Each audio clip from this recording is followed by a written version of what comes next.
नारायणं नमस्कृत्य नरं चैव नरोत्तमं देवीं सरस्वतीं व्यासं ततो जयमुदीरयेत्।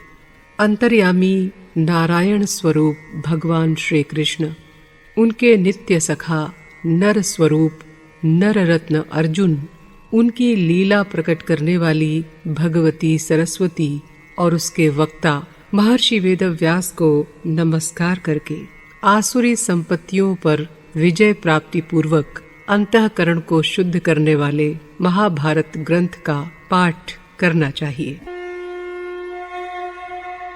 महाभारत के वन पर्व से पिछले अंक में आपने सुना कि एक हरिण द्वारा ले जाई गई ब्राह्मण देव के अग्निहोत्र की अरण्यकाष्ठ को खोजते खोजते पांचों पांडव घने वन में पहुंच जाते हैं और फिर थकान तथा प्यास से व्याकुल होकर वे जल की खोज करने लगते हैं। किंतु जलाशय के निकट पहुंचते ही एक आकाशवाणी द्वारा उन्हें सावधान किया जाता है, लेकिन वो उसकी परवाह किए बिना जैसे ही जल का स्पर्श करते हैं मूर्छित हो जाते हैं। नकुल, सहदेव, अर्जुन और भीम सब के मूर्छित हो जाने पर और न लौटने पर युधिष्ठिर को बड़ी चिंता होती है और वे स्वयं जलाशय के पास पहुंचते हैं और अपने भाइयों को मृत प्राय पड़ा देखकर बहुत दुखी होते हैं। तब उन्हें आभास होता है कि ये काम किसी सामान्य प्राणी का नहीं है, इसलिए वे उसे विनम्रता से सामने आने को कहते हैं। और जब वो सामने आते हैं तब क्या होता है आज के अंक में। चलिए शुरू करें आज की कथा। यक्ष ने कहा, सूर्य को कौन उदित करता है, उसके चारों ओर कौन चलते हैं, उसे अस्त कौन करता है और वो किसमें प्रतिष्ठित है। युधिष्ठिर बोले, ब्रह्म सूर्य को उदित करता है, देवता उसके चारों ओर चलते हैं, धर्म उसे अस्त करता है और वो सत्य में प्रतिष्ठित है। यक्ष ने पूछा, मनुष्य श्रोत्रिय किससे होता है, महत्पद को किसके द्वारा प्राप्त करता है, किसके द्वारा द्वितीयवान होता है और किससे बुद्धिमान होता है। युधिष्ठिर ने कहा, श्रुति के द्वारा मनुष्य श्रोत्रिय होता है, तप से महत्पद प्राप्त करता है, धृति से द्वितीयवान यानी ब्रह्म रूप होता है और वृद्ध पुरुषों की सेवा से बुद्धिमान होता है। यक्ष ने पूछा, ब्राह्मणों में देवत्व क्या है, उनमें सत्पुरुषों का सा धर्म क्या है, मनुष्यता क्या है और असत पुरुषों का सा आचरण क्या है। युधिष्ठिर बोले, वेदों का स्वाध्याय ही ब्राह्मणों में देवत्व है, तप सत्पुरुषों का सा धर्म है, मरना मानुषी भाव है और निंदा करना असत पुरुषों का सा आचरण है। यक्ष ने पूछा, क्षत्रियों में देवत्व क्या है, उनमें सत्पुरुषों का सा धर्म क्या है, मनुष्यता क्या है और उनमें असत पुरुषों का सा आचरण क्या है। युधिष्ठिर ने कहा, बाण विद्या क्षत्रियों का देवत्व है, यज्ञ उनका सत्पुरुषों का सा धर्म है, भय मानवीय भाव है और दीनों की रक्षा न करना असत पुरुषों का सा आचरण है। यक्ष ने पूछा, कौन एक वस्तु यज्ञीय साम है और कौन एक यज्ञीय यजु है, कौन एक वस्तु यज्ञ का वर्ण करती है और किस एक का यज्ञ अतिक्रमण नहीं करता। युधिष्ठिर ने उत्तर दिया, प्राण ही यज्ञीय साम है, मन ही यज्ञीय यजु है, एकमात्र ऋक् ही यज्ञ का वर्ण करती है और एकमात्र ऋक् का ही यज्ञ अतिक्रमण नहीं करता। यक्ष ने पूछा, आवपन अर्थात देव तर्पण करने वाले के लिए कौन वस्तु श्रेष्ठ है, निवपन यानी पितरों का तर्पण करने वाले के लिए क्या श्रेष्ठ है, प्रतिष्ठा चाहने वाले के लिए कौन वस्तु श्रेष्ठ है तथा संतान चाहने वालों के लिए क्या श्रेष्ठ है। युधिष्ठिर बोले, आवपन करने वालों के लिए वर्षा ऋतु श्रेष्ठ फल है, निवपन करने वालों के लिए बीज यानी धन धन्यादि संपत्ति श्रेष्ठ है, प्रतिष्ठा चाहने वालों के लिए गौ श्रेष्ठ है और संतान चाहने वालों के लिए पुत्र श्रेष्ठ है। यक्ष ने पूछा, ऐसा कौन पुरुष है जो इंद्रियों के विषयों को अनुभव करते हुए, श्वास लेते हुए तथा बुद्धिमान, लोक में सम्मानित और सब प्राणियों का माननीय होकर भी वास्तव में जीवित नहीं है। युधिष्ठिर ने कहा, जो देवता, अतिथि, सेवक, माता पिता और आत्मा, इन पांचों का पोषण नहीं करता, वो श्वास लेने पर भी जीवित नहीं है। यक्ष ने पूछा, पृथ्वी से भी भारी क्या है? आकाश से भी ऊंचा क्या है? वायु से भी तेज चलने वाला क्या है? और तिनकों से भी अधिक संख्या में क्या है? युधिष्ठिर ने कहा, माता भूमि से भी भारी है, पिता आकाश से भी ऊंचा है, मन वायु से भी तेज चलने वाला है और चिंता तिनकों से भी बढ़कर है। यक्ष ने पूछा, सो जाने पर पलक कौन नहीं मूंदता? उत्पन्न होने पर चेष्टा कौन नहीं करता? हृदय किस में नहीं है और वेग से कौन बढ़ता है? युधिष्ठिर ने कहा, मछली सोने पर भी पलक नहीं मूंदती, अंडा उत्पन्न होने पर भी चेष्टा नहीं करता, पत्थर में हृदय नहीं होता और नदी वेग से बढ़ती है। यक्ष ने पूछा, विदेश में जाने वाले का मित्र कौन है? घर में रहने वाले का मित्र कौन है? रोगी का मित्र कौन है? और मृत्यु के समीप पहुँचे हुए मनुष्य का मित्र कौन है? युधिष्ठिर ने कहा, साथ के यात्री विदेश जाने वाले के मित्र हैं, स्त्री घर में रहने वाले की मित्र है, वैद्य रोगी का मित्र है और दान मुमूर्षु अर्थात मरने वाले पुरुष का मित्र है। यक्ष ने पूछा, समस्त प्राणियों का अतिथि कौन है? सनातन धर्म क्या है? अमृत क्या है? और ये सारा जगत क्या है? युधिष्ठिर ने उत्तर दिया, अग्नि समस्त प्राणियों का अतिथि है, गौ का दूध अमृत है, अविनाशी नित्य धर्म ही सनातन धर्म है और वायु ये सारा जगत है। यक्ष ने प्रश्न किया, अकेला कौन विचरता है? एक बार उत्पन्न होकर पुनः कौन उत्पन्न होता है? शीत की औषधि क्या है और महान आवपन क्षेत्र क्या है? युधिष्ठिर ने कहा, सूर्य अकेला विचरता है, चंद्रमा एक बार जन्म लेकर पुनः जन्म लेता है, अग्नि शीत की औषधि है और पृथ्वी बड़ा भारी आवपन है। यक्ष ने प्रश्न किया, धर्म का मुख्य स्थान क्या है? यश का मुख्य स्थान क्या है? स्वर्ग का मुख्य स्थान क्या है और सुख का मुख्य स्थान क्या है? युधिष्ठिर ने कहा, धर्म का मुख्य स्थान दक्षता है, यश का मुख्य स्थान दान है, स्वर्ग का मुख्य स्थान सत्य है और सुख का मुख्य स्थान शील है। यक्ष ने प्रश्न किया, मनुष्य का आत्मा क्या है? उसका दैवकृत सखा कौन है? जीवन का सहारा क्या है और उसका परम आश्रय क्या है? युधिष्ठिर बोले, पुत्र मनुष्य का आत्मा है, स्त्री उसका दैवकृत सखा है, मेघ उपजीवन है और दान परम आश्रय है। यक्ष ने पूछा, धन्यवाद के योग्य पुरुषों में उत्तम गुण क्या है? धनों में उत्तम धन क्या है? लाभों में प्रधान लाभ क्या है और सुखों में श्रेष्ठ सुख क्या है? युधिष्ठिर ने कहा, धन्य पुरुषों में दक्षता ही उत्तम गुण है, धनों में शास्त्र धन प्रधान है, लाभों में आरोग्य प्रधान है और सुखों में संतोष श्रेष्ठ सुख है। यक्ष ने पूछा, लोक में श्रेष्ठ धर्म क्या है? नित्य फल वाला धर्म क्या है? किसको वश में रखने से शोक नहीं होता और किनके साथ की हुई संधि नष्ट नहीं होती?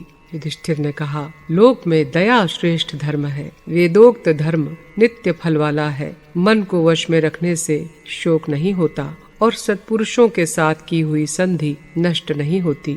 यक्ष ने फिर पूछा, किस वस्तु के त्यागने से मनुष्य प्रिय होता है? किसे त्यागने पर शोक नहीं करता? किसे त्यागने पर वो अर्थवान होता है और किसे त्याग कर सुखी होता है? युधिष्ठिर ने कहा, मान को त्यागने से मनुष्य प्रिय होता है, क्रोध को त्यागने पर शोक नहीं करता, काम को त्यागने पर वो अर्थवान होता है और लोभ को त्याग कर सुखी होता है। यक्ष ने प्रश्न किया, ब्राह्मण को किस लिए दान दिया जाता है? नट और नर्तकों को क्यों दान देते हैं? सेवकों को दान देने का क्या प्रयोजन है और राजा को क्यों दान दिया जाता है? युधिष्ठिर ने कहा, ब्राह्मण को धर्म के लिए दान दिया जाता है, नट नर्तकों को यश के लिए दान यानी इनाम दिया जाता है, सेवकों को उनके भरण पोषण के लिए दान अर्थात वेतन दिया जाता है और राजा को भय के कारण दान अर्थात कर देते हैं। यक्ष ने पूछा, जगत किस वस्तु से ढका हुआ है? किसके कारण वो प्रकाशित नहीं होता? मनुष्य मित्रों को किस लिए त्याग देता है और स्वर्ग में किस कारण से नहीं जाता? युधिष्ठिर ने उत्तर दिया, जगत अज्ञान से ढका हुआ है, तमोगुण के कारण वो प्रकाशित नहीं होता, लोभ के कारण मनुष्य मित्रों को त्याग देता है, और आसक्ति के कारण स्वर्ग में नहीं जाता। यक्ष ने पूछा, पुरुष किस प्रकार मरा हुआ कहा जाता है? राष्ट्र किस प्रकार मरा हुआ कहा जाता है? श्राद्ध किस प्रकार मृत हो जाता है? और यज्ञ कैसे मृत हो जाता है? युधिष्ठिर बोले, दरिद्र पुरुष मरा हुआ है, बिना राजा का राज्य मरा हुआ है। श्रोत्रिय ब्राह्मण के बिना श्राद्ध मृत हो जाता है और दक्षिणा के बिना यज्ञ मरा हुआ है। यक्ष ने पूछा, दिशा क्या है? जल क्या है? अन्न क्या है? विष क्या है? और श्राद्ध का समय क्या है? युधिष्ठिर ने कहा, सत्पुरुष दिशा है, क्योंकि वो भगवत प्राप्ति का मार्ग बताता है। आकाश जल है। गौ अन्न है, क्योंकि गौ से दूध घी आदि का हव्य होता है। उससे हवन द्वारा वर्षा होती है और वर्षा से अन्न होता है। प्रार्थना यानी कामना विष है और ब्राह्मण ही श्राद्ध का समय है, अर्थात जब उत्तम ब्राह्मण मिले उसी समय श्राद्ध करना चाहिए। यक्ष ने पूछा, उत्तम क्षमा क्या है? लज्जा किसे कहते हैं? तप का लक्षण क्या है? और दम क्या कहलाता है? युधिष्ठिर ने कहा, द्वंद्वों को सहना क्षमा है, न करने योग्य काम से दूर रहना लज्जा है, अपने धर्म में रहना तप है और मन का दमन दम है। यक्ष ने पूछा, राजन ज्ञान किसे कहते हैं? शम क्या कहलाता है? दया क्या है? और आर्जव यानी सरलता किसे कहते हैं? युधिष्ठिर बोले, वास्तविक वस्तु को ठीक ठीक जानना ज्ञान है, चित्त की शांति शम है, सबके सुख की इच्छा रखना दया है और समचित्त होना आर्जव यानी सरलता है। यक्ष ने पूछा, मनुष्यों का दुर्जय शत्रु कौन है? अनंत व्याधि क्या है? साधु कौन माना जाता है और असाधु किसे कहते हैं? युधिष्ठिर बोले, क्रोध दुर्जय शत्रु है, लोभ अनंत व्याधि है, जो समस्त प्राणियों का हित करने वाला हो वो साधु है और निर्दय पुरुष असाधु है। यक्ष ने कहा, राजन मोह किसे कहते हैं? मान क्या कहलाता है? आलस्य किसे जानना चाहिए और शोक किसे कहते हैं? युधिष्ठिर ने कहा, धर्म मूढ़ता ही मोह है, आत्माभिमान ही मान है, धर्म न करना आलस्य है और अज्ञान शोक है। यक्ष ने कहा, ऋषियों ने स्थिरता किसे कहा है? धैर्य क्या कहलाता है? स्नान किसे कहते हैं और दान किसका नाम है? युधिष्ठिर ने कहा, अपने धर्म में स्थिर रहना ही स्थिरता है, इंद्रिय निग्रह धैर्य है, मानसिक मलों को छोड़ना स्नान है और प्राणियों की रक्षा करना दान है। यक्ष ने पूछा, किस पुरुष को पंडित समझना चाहिए? नास्तिक कौन कहलाता है? मूर्ख कौन है? काम क्या है तथा मत्सर किसे कहते हैं? युधिष्ठिर ने कहा, धर्मज्ञ को पंडित समझना चाहिए। मूर्ख नास्तिक कहलाता है और नास्तिक मूर्ख है। जो जन्म मरण रूप संसार का कारण है वो वासना है, काम है और हृदय का ताप मत्सर है। यक्ष ने पूछा, अहंकार किसे कहते हैं? दंभ क्या कहलाता है? जिसे परम देव कहते हैं वो क्या है? और पैशून्य किसका नाम है? युधिष्ठिर ने कहा, महान अज्ञान अहंकार है, अपने को झूठ मूठ बड़ा धर्मात्मा प्रसिद्ध करना दंभ है। दान का फल दैव कहलाता है और दूसरों को दोष लगाना पैशून्य अर्थात चुगली है। यक्ष ने पूछा, धर्म अर्थ और काम ये परस्पर विरोधी हैं, इन नित्य विरुद्धों का एक स्थान पर कैसे संयोग हो सकता है? युधिष्ठिर ने कहा, जब धर्म और भार्या परस्पर वशवर्ती हो तो धर्म अर्थ और काम तीनों का संयोग हो सकता है, अर्थात जब भार्या धर्मानुवर्तिनी हो तब इन तीनों का संयोग हो सकता है, क्योंकि भार्या काम का साधन है। वो यदि अग्निहोत्र एवं दान आदि धर्म का विरोध नहीं करेगी तो उनका यथावत अनुष्ठान होने से वे अर्थ के भी साधक हो जाएंगे। इस प्रकार काम धर्म और अर्थ तीनों का साथ साथ संपादन हो सकेगा। यक्ष ने पूछा, भरत श्रेष्ठ अक्षय नरक किस पुरुष को प्राप्त होता है? युधिष्ठिर ने कहा, जो पुरुष भिक्षा मांगने वाले किसी अकिंचन ब्राह्मण को स्वयं बुलाकर फिर उसे नहीं देता वो अक्षय नरक प्राप्त करता है। जो पुरुष वेद धर्मशास्त्र ब्राह्मण देवता और पितृधर्मों में मिथ्या बुद्धि रखता है वो अक्षय नरक प्राप्त करता है। और धन पास रहते हुए भी जो लोभवश दान और भोग से रहित है तथा पीछे से वो ये कह देता है कि मेरे पास है ही नहीं, वो अक्षय नरक प्राप्त करता है। यक्ष ने पूछा, राजन, कुल, आचार, स्वाध्याय और शास्त्र श्रवण, इनमें से किसके द्वारा ब्राह्मणत्व सिद्ध होता है?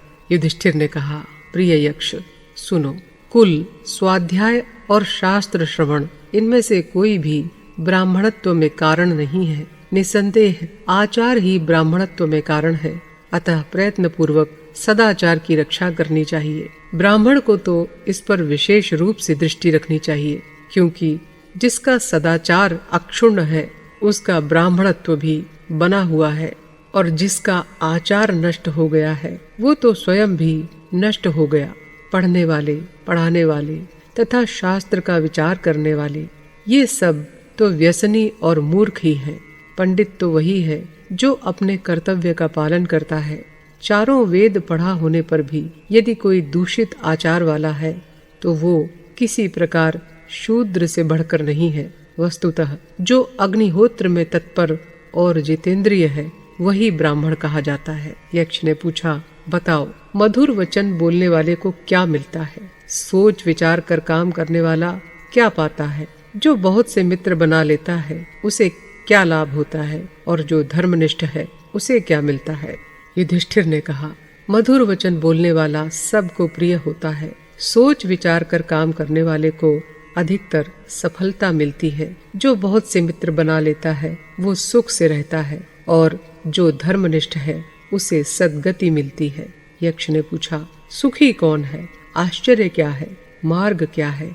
और वार्ता क्या है? युधिष्ठिर ने कहा, जिस पुरुष पर ऋण नहीं है और जो परदेश में नहीं है, वो दिन के 5वें या 6ठे भाग में भी अपने घर के भीतर चाहे साग पात ही पकाकर खा ले तो वही सुखी है। रोज रोज प्राणी यमराज के घर जा रहे हैं, किंतु जो बचे हुए हैं वे सर्वदा जीते रहने की इच्छा करते हैं। इससे बढ़कर और क्या आश्चर्य होगा? तर्क की कहीं स्थिति नहीं है, श्रुतियां भी भिन्न भिन्न हैं। एक ही ऋषि नहीं है जिसका वचन प्रमाण माना जाए, तथा धर्म का तत्व गुहा में निहित है, अर्थात अत्यंत गूढ़ है। अतः जिससे महापुरुष जाने जाते हैं वही मार्ग है। इस महामोह रूप कड़ाह में काल भगवान समस्त प्राणियों को मास और ऋतु रूप करछी से उलट पलट कर सूर्य रूप अग्नि और रात दिन रूप ईंधन के द्वारा पका रहे हैं। यही वार्ता है। यक्ष ने कहा, तुमने मेरे सभी प्रश्नों का उत्तर ठीक ठीक दे दिया है। अब तुम पुरुष की भी व्याख्या कर दो। ये बताओ कि सबसे बड़ा धनी कौन है? युधिष्ठिर ने कहा, जिस व्यक्ति के पुण्य कर्मों की कीर्ति का शब्द जहाँ तक स्वर्ग और भूमि को स्पर्श करता है वहीं तक वो पुरुष है जिसकी दृष्टि में प्रिय अप्रिय, सुख दुख और भूत भविष्यत ये जोड़े समान है, वही सबसे धनी है। यक्ष ने कहा, जो सबसे धनी है उसकी तुमने ठीक व्याख्या कर दी। इससे अपने भाइयों में से जिस एक को तुम चाहो वही जीवित हो सकता है। युधिष्ठिर बोले, यक्ष, ये जो श्याम वर्ण अरुण नयन है ये महाबाहु नकुल है, वही जीवित हो जाए। यक्ष ने कहा, राजन, जिसमें 10,000 हाथियों के समान बल है उस भीम को छोड़कर तुम नकुल को क्यों जिलाना चाहते हो? युधिष्ठिर ने कहा, यदि धर्म का नाश किया जाए तो वो नष्ट हुआ धर्म ही कर्ता को भी नष्ट कर देता है, और यदि उसकी रक्षा की जाए तो वही कर्ता की भी रक्षा कर देता है। इसीलिए मैं धर्म का त्याग नहीं करता, जिससे नष्ट होकर धर्म ही मेरा नाश कर दे। लोग मेरे विषय में ऐसा ही समझते हैं कि राजा युधिष्ठिर धर्मात्मा है। मेरे पिता की कुंती और माद्री 2 भार्याएं थीं।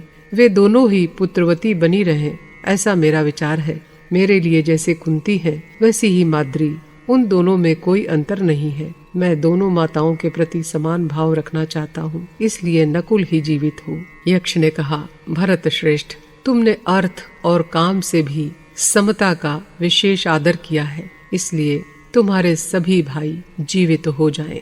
यक्ष के ये कहते ही सभी पांडव धीरे धीरे आंखें मलते हुए उठ खड़े हुए और उनकी भूख प्यास जाती रही। युधिष्ठिर ने पूछा, भगवन, आप कौन देवश्रेष्ठ हैं? आप यक्ष ही हैं ऐसा तो मुझे मालूम नहीं होता।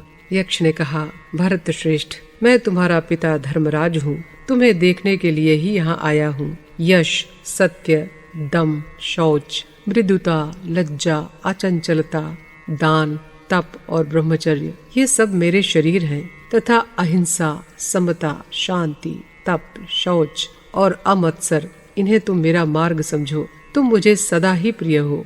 ये बड़ी प्रसन्नता की बात है कि तुम्हारी शम, दम, उपरति, तितिक्षा और समाधान, इन 5 साधनों पर प्रीति है, तथा तुमने भूख, प्यास, शोक, मोह और जरा, मृत्यु, इन 6 दोषों को भी जीत लिया है। तुम्हारा मंगल हो। मैं धर्म हूँ और तुम्हारा व्यवहार जानने की इच्छा से ही यहाँ आया हूँ। निष्पाप राजन, तुम्हारी समदृष्टि के कारण मैं तुम पर प्रसन्न हूँ। तुम अभीष्ट वर मांग लो। जो मेरे भक्त हैं उनकी कभी दुर्गति नहीं होती। युधिष्ठिर ने कहा, पहला वर तो मैं यही मांगता हूँ कि जिस ब्राह्मण के अरणि सहित मंथन काष्ठ को मृग लेकर भाग गया है, उसके अग्निहोत्र का लोप न हो। यक्ष ने कहा, राजन, मैं ही मंथन काष्ठ को तुम्हारी परीक्षा के लिए लेकर भाग गया था, ये मैं तुम्हें देता हूँ। तुम दूसरा कोई वर मांग लो। युधिष्ठिर बोले, हम 12 वर्ष तक वन में रहे, अब 13वां वर्ष आ गया है, अतः ऐसा वर दीजिए कि इसमें हमें कोई पहचान ना सके।